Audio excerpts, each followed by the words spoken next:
Okay, so let's talk about staying motivated, keep moving, Yeah. and seeing results in the gym or in any Yeah. training It's environment. why So, we do it, isn't it?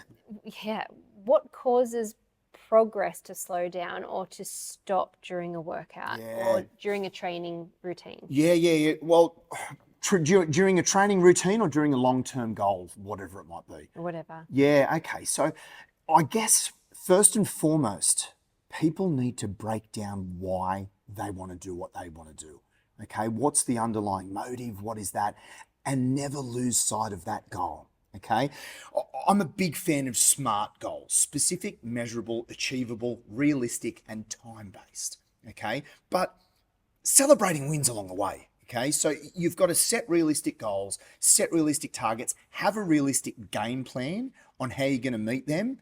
But then, yeah, keeping track of your progress along the way and celebrating little wins is just as important as the underlying goal. Okay, I mean, we all have that dream goal, and don't get me wrong, I'm not saying don't have your be all and end all goal, but have specific measurable goals along the way and set out a realistic game plan on how you're going to achieve them.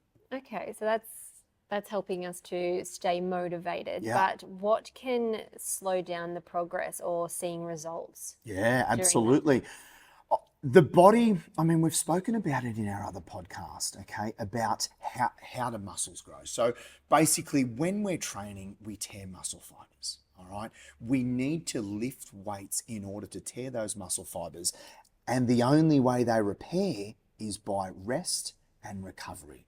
So that's how our muscles grow. So if you're if you're talking about plateaus, a lot of people hit plateaus, and a lot of the time the plateau comes from when we're not putting that body under stress, when we're doing the same thing, monotonous thing over and over, and we're not pushing our body to a level where we're allowing it to grow. So you need to make sure you're trained. You'll hear me talk about training on point. All I mean by training on point is that you're training your body in a way that you're tearing those muscle fibers so that when they grow, you get your results. Right. Yeah. Okay. So, what are some practical ways to keep making progress in workouts? Yeah. I'd be changing up my routine.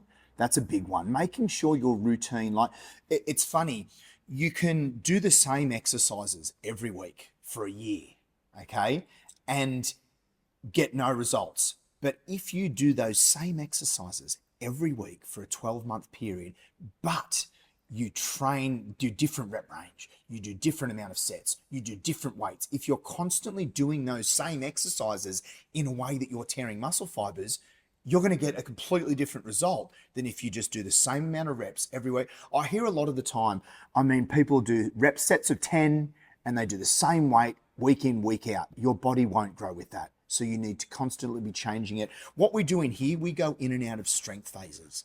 Okay, I find that's a really successful way of, one, getting results week in, week out, but two, massively decreasing risk of injury. If we're constantly pushing our body to the limits, week in, week out, your body's not resting, it's not recovering. So what does that do? Increases the risk of injury. And when we get injured, what do? We can't train well, we can't train or we can't train as effectively. Either way, that's going to hinder your results, which will decrease your motivation, and then it's a pretty slippery slope. The two hardest sessions I always find are the first session of training and the first session back of training. Once you get through those, the rest is pretty good. Okay. Now, you mentioned about recovery. How important is recovery when it feels like progress has slowed down? Recovery is everything. Recovery, like, it's one thing to exercise and work hard, but if you don't recover properly, what I mean by recovery, I'll just go into a little bit of, I could talk all day about recovery, but there's two main factors to recovery: nutrition and sleep. If you do not get optimal sleep, now, most people, studies have shown that the average person needs a bare minimum of 5 to 7 hours of quality sleep. So by quality sleep, I don't mean getting up and down, going to the toilet and all this. That's broken sleep. So the average person needs 5 to 7 hours, but also your nutrition and supplementation around your training needs to be correct. Protein's the only thing on the planet that repairs muscle. So if you are not getting the optimal amount of protein to help with your recovery, you won't grow as effectively, which once again hinders our motivation and will stop us seeing results. So what advice would you give to someone who feels like giving up on their workouts or their fitness routine? Mix it up.